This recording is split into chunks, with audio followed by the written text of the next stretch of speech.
കത്തനാട്ട് മാധവി അമ്മ എഴുതിയ ഗ്രാമശ്രീകൾ എന്ന കവിതയിലെ ഏതാനും വരികൾ.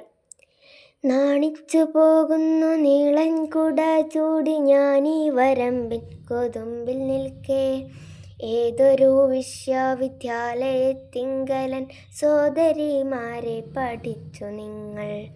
കൈശവമാകുവാനിക്കാല വൈഭവമേതൊരധ്യാപകൻ കൂട്ടുനിന്നു. കഞ്ഞിനൽ കണ്ട മുഴുതുമറിക്കുന്നു, മണ്ണിൻ പുതുമണം പൊങ്ങിടുന്നു.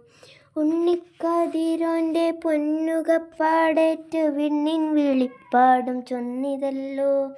അങ്ങേലും ഇങ്ങേലും പെണ്ണുങ്ങൾ പാഞ്ഞണിട്ടഞ്ഞോനം വിളി ചൊല്ലി വിളിക്കയായി.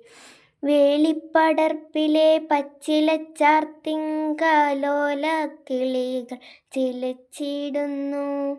ചെന്നിക്കൽ കെട്ടിച്ചെരിച്ചു നിറുത്തിയ ചെമ്മേലും കുന്തള ബന്ധങ്ങളിൽ തുമ്മൻ ചെറുതിയുടുപ്പുടത്തുമ്പുകളൊന്നുമേലാകം കയറ്റി നിർത്തി. കാലുപൂതയും വരമ്പത്തെ പാഴ്ചളി താരയിൽ താമരത്താർ വിടർത്തി.